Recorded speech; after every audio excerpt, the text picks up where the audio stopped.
Major funding for KPBS Evening Edition has been made possible in part by Bill Howe Family of Companies, providing San Diego with plumbing, heating, and air restoration, flood and remodeling services for over 40 years.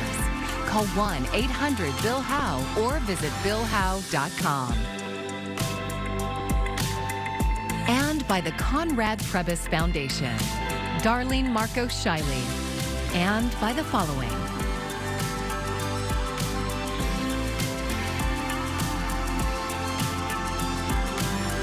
And by viewers like you. Thank you.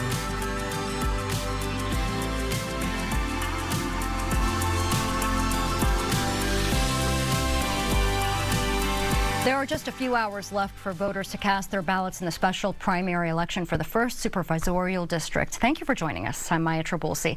The seat came open when Nora Vargas resigned just a month after she was reelected. KPBS reporter Melissa May is live in Chula Vista at one of the district's voting centers with an update. Melissa? Maya, I'm at the Chula Vista City Hall, one of the 13 voting centers open until 8 tonight. Staff members say since about noon today, there's been a consistent flow of people dropping off their ballots. The registrar of voters say they sent out more than 370,000 mail ballots for this election. As of yesterday, they'd gotten almost 52,000 ballots back, and over 400 people voted in person. We do tend to see lower turnout in these special elections, which is unfortunate. These local elections are so important and seem to impact voters more in their own homes. Paz says the first set of unofficial election results will be released shortly after 8 tonight. Then the next unofficial results are expected Thursday at 6 p.m. The final certification could take up to 30 days, which would be May 8th, but Paz anticipates the results will be done before that. A candidate in this election needs to receive 50% plus one vote to win tonight. Otherwise, the top 2 vote getters will go to the special general election on July 1st. If you live in District 1, there is still plenty of time for you to come out and vote, even if you're not registered. You can go to find a local voting center by going to sdvote.com. You can conditionally register and vote provisionally at the same time.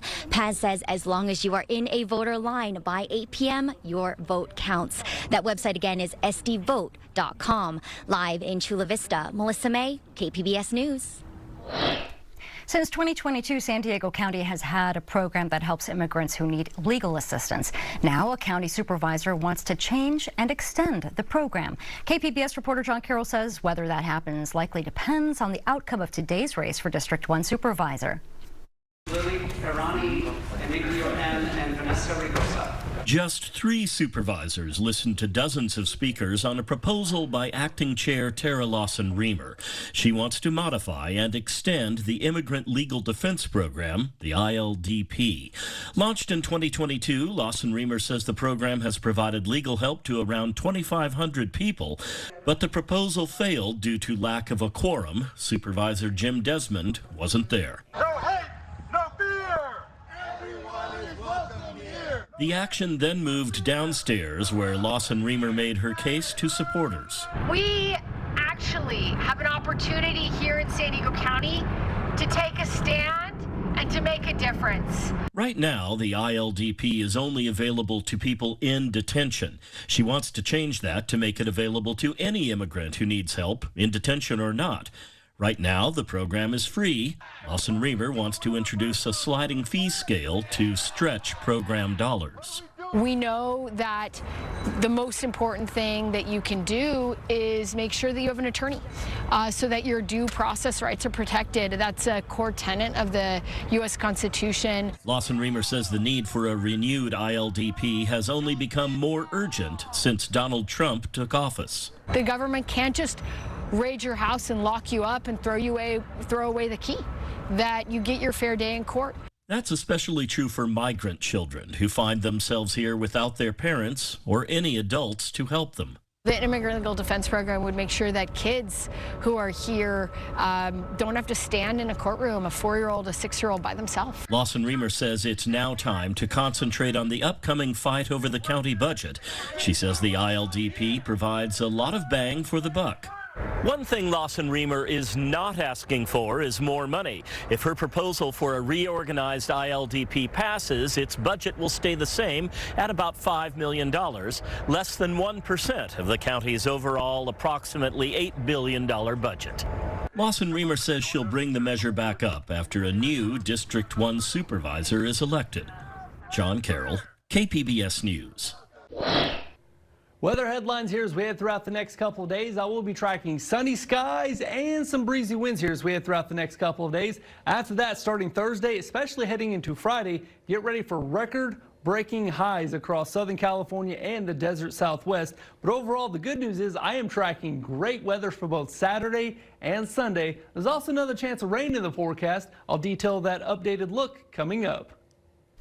Stocks continue to fall due to tariffs imposed by the Trump administration. KPBS Metro reporter Andrew Bowen says they're also impacting the city of San Diego's budget. $258 million. That's the size of the city's upcoming budget deficit estimated last December, well before the current tariffs. But certainly the news that we've seen over the last 3 or 4 days has shown markets going down quite a lot. Charles Modica is the city's independent budget analyst. He says while the city doesn't bet on the stock market, its pension fund does. So when stock market returns don't meet expectations, the city has to make up the difference. Modica says tariffs could also drive up inflation, which hits the city just like it hits consumers. Even worse is the threat of a recession. That directly impacts the city's revenues in that folks are spending less on consumer goods, so the city's sales tax receipts would decline, potentially less business or leisure travel, which could result in decreases to our hotel tax revenue. The city's deficit this year could result in cuts to services like road repair, libraries, rec centers, and tree trimming. Mayor Todd Gloria has a deadline of April 15th to present a draft budget to the city council. Andrew Bowen, KPBS News. The Trump administration tariffs causing stock market swings could soon hit supermarkets. So coming up, what's expected to get more expensive? Education Secretary Linda McMahon spoke at a conference in downtown San Diego this morning. KPBS education reporter Katie Anastas says people gathered outside to protest staffing cuts in the Department of Education and its threats to withhold federal funding. Last week, the Department of Education told states that it could withhold Title I funding from schools over their use of diversity, equity, and inclusion practices. McMahon was asked about it today at an education technology conference at the Manchester Grand Hyatt. When we hear that, DEI is a bad thing, it's confusing. And so help us understand why that memo was sent, what are we trying to accomplish here? In the spirit of serving all students, we want to ensure all of our kids have the opportunity to reach the American dream. Well, thank you.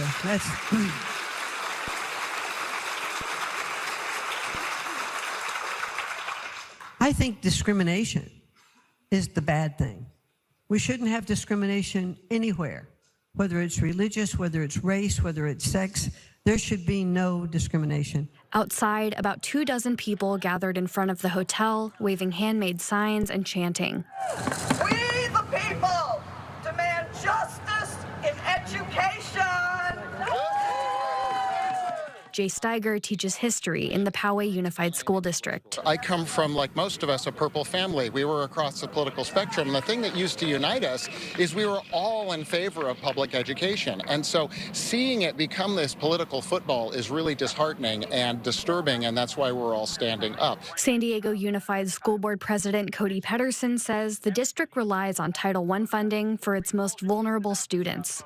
He says it's unclear what the Trump administration considers to be an illegal DEI practice. We are inherently diverse. We, as a function of our constitutional responsibility, both state constitution and federal constitution, we need to provide for equity and equality in our education. And in terms of inclusion, we have to include all of our students. So it's a little unclear how a district that is is very committed to its responsibilities in relation to civil rights and providing all students with the opportunity to thrive, how you can dismantle that. The department has asked state education agencies to sign a letter declaring that their schools don't have illegal DEI programs. This morning, McMahon praised Puerto Rico's Department of Education for becoming the first to do so. Katie Anastas, KPBS News. The Supreme Court ruled in favor of allowing the Trump administration to use the Alien Enemies Act for deportations, but with some stipulations. Washington correspondent Julia Benbrook has the details. The Supreme Court allowed President Donald Trump to enforce the Alien Enemies Act for now, handing the White House a significant victory that lets immigration officials rely on the sweeping wartime authority to rapidly deport alleged gang members. The unsigned decision in the case lets Trump invoke the 1798 law to speed removals while litigation over the act's use plays out in lower courts. The court's 3 liberal justices dissented from the decision, and Justice Amy Coney Barrett, a member of the court's conservative wing, partially dissented.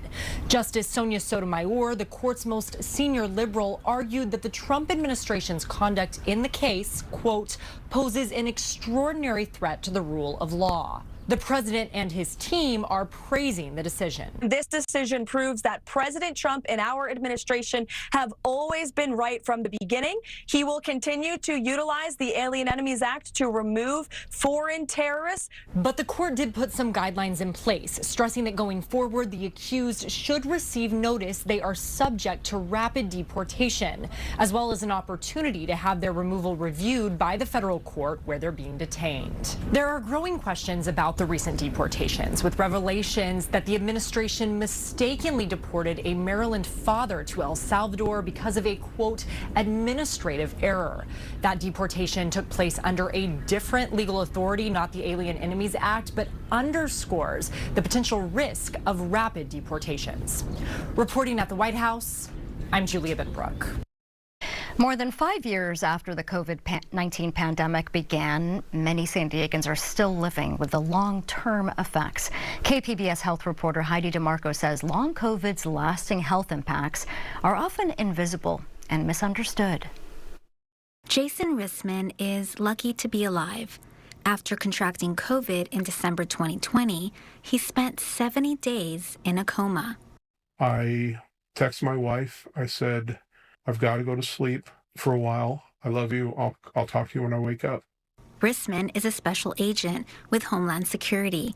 He got COVID at work before the vaccine was available.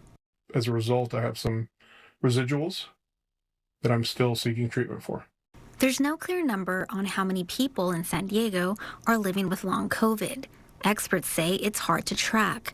Many patients aren't diagnosed or don't realize what's wrong.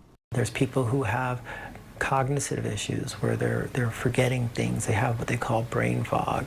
There's people who have endurance issues. There's people who have mainly respiratory issues. There's people who have cardiac issues. Christopher Malloy manages the La Mesa Rehab in East County. He says they've treated more than 120 long COVID patients since the pandemic began. They combine pulmonary therapy and physical rehab.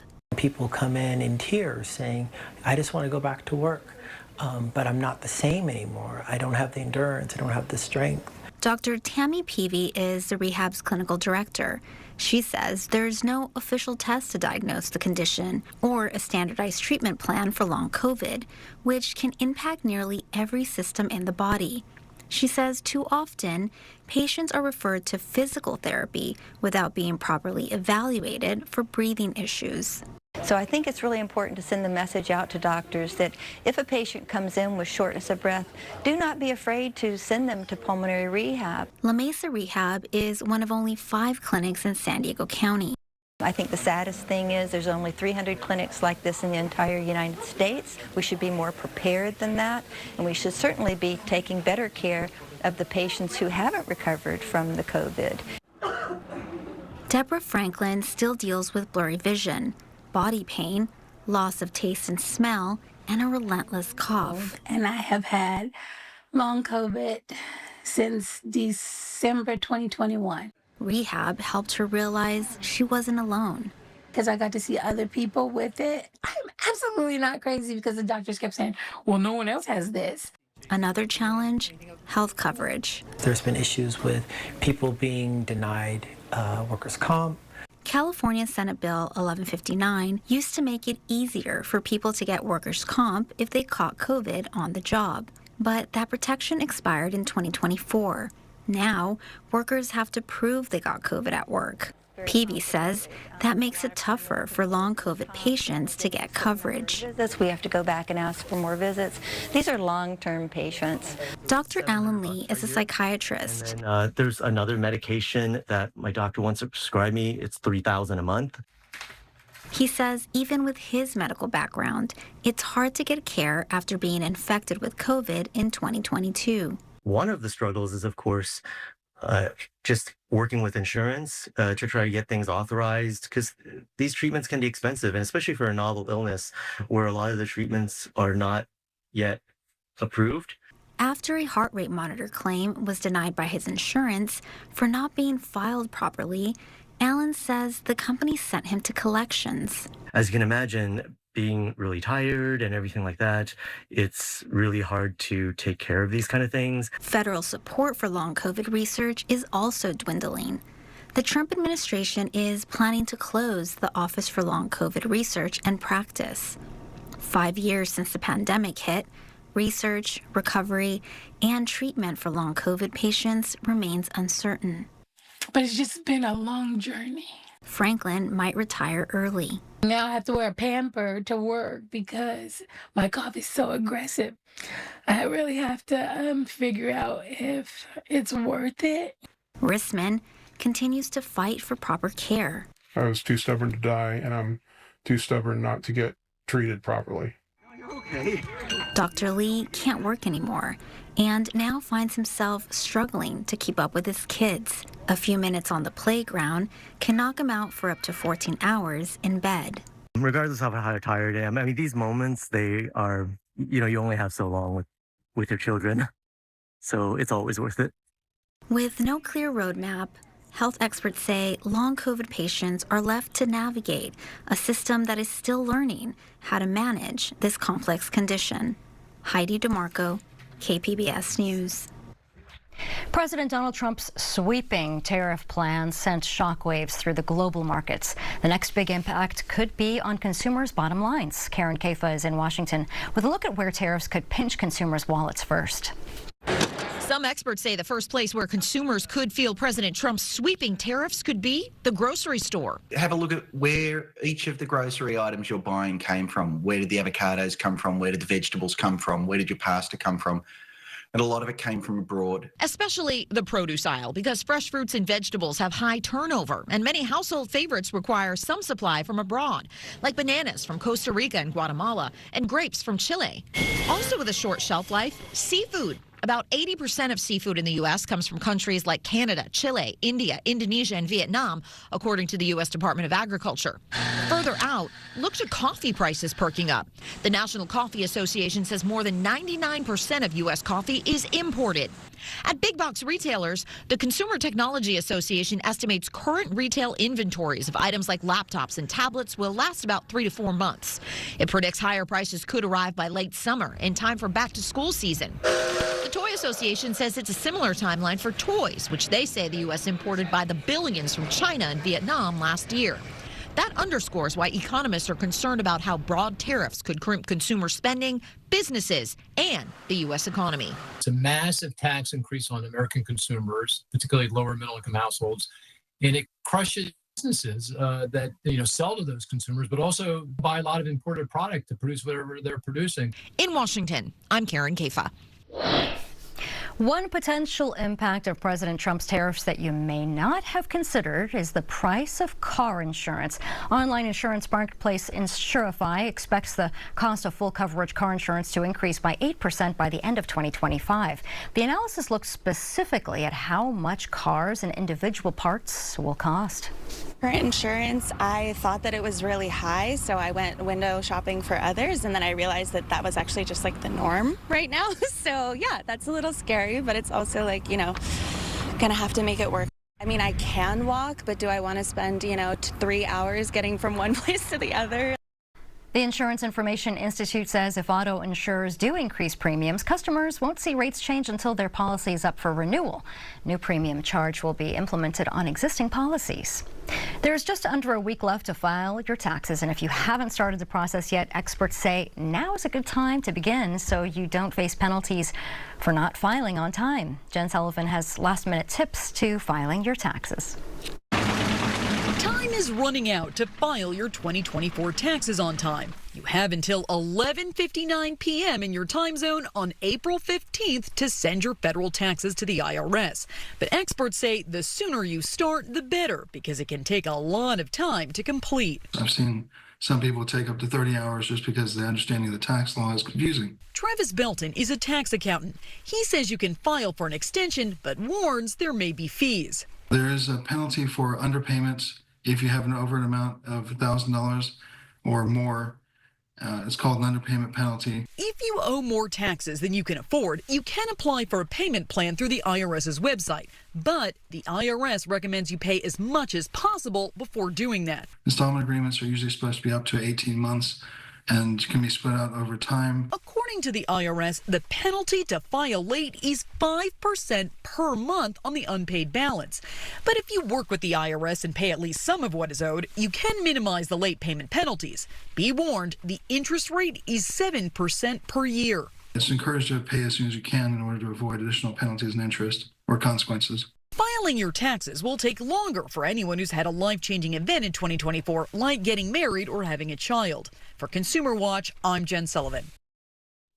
Renters in San Diego County will be protected from eviction during locally declared emergencies. County supervisors gave final approval today for an item brought forward by Monica Montgomery Stepp.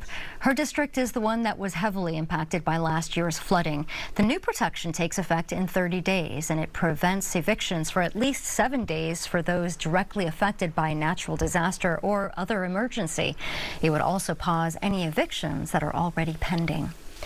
A federal grant program that would reduce wildfire risk in California's wine country has been eliminated. FEMA announced the cancellation of building resilient infrastructure and communities last week in a statement calling the program, quote, wasteful and ineffective.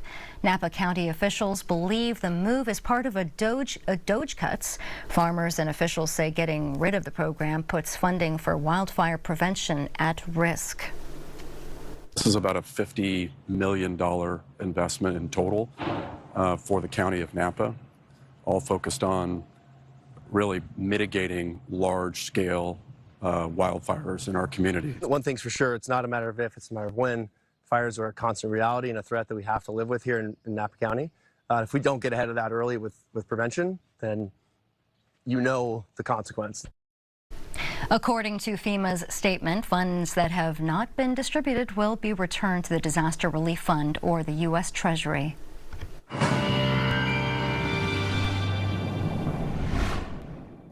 The heat is on as we head throughout the next couple of days, but as we head into tonight, partly cloudy skies. Overnight lows will be in the mid-50s. Across the rest of the region, we'll see a mix of 40s and 50s primarily as we head into tonight, down to 50 for Oceanside and Camp Pendleton. But as we head into tomorrow, hot weather from Vegas to Phoenix in the southern parts of California with record-breaking temperatures. Look at this. We'll see upper 90s for parts of the desert areas, 70s and 80s, even some upper 60s here. So temperatures are kind of going to be all over the place here for your Wednesday afternoon. But heading into Thursday, very warm air will continue with that high pressure off the four corners. Thursday afternoon, Phoenix, Imperial, in the triple digits. All these areas will see record-breaking temperatures across the southwest on Thursday. And then as we head into Friday, more triple digits in the forecast for Palm Springs, Tucson, Phoenix. Very hot weather, including Vegas once again, and Grand Junction. Even parts of Colorado and the Rockies will be seeing record-breaking temperatures there as we head into Friday. But then after that, as we head into the weekend, there will be a chance and a risk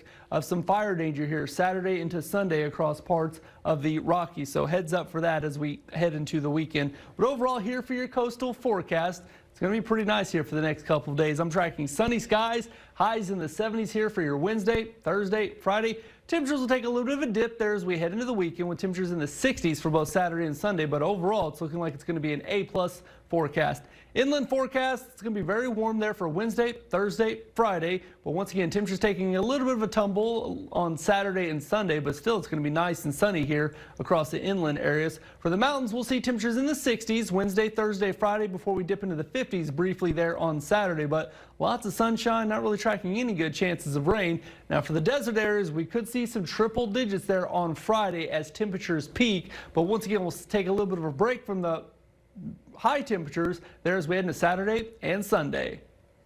It's time to take a look at what we're working on for tomorrow in the KPBS newsroom. Tariffs officially take effect Wednesday. NPR's Morning Edition talks to an economist about how soon they're expected to hit the goods that you buy every day.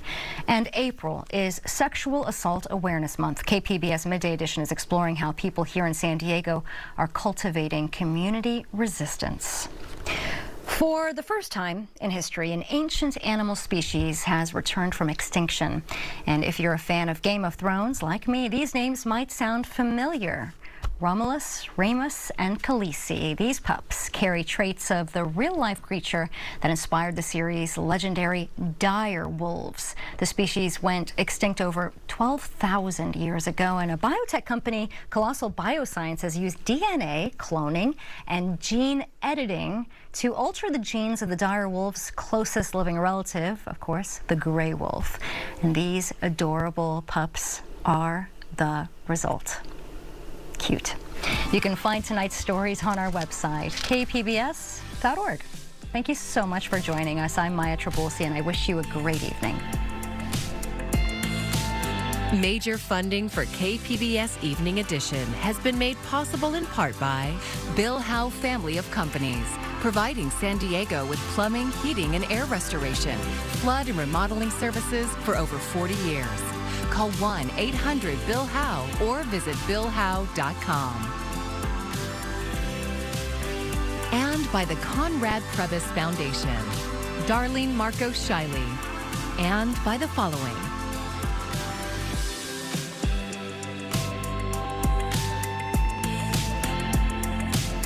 And by viewers like you.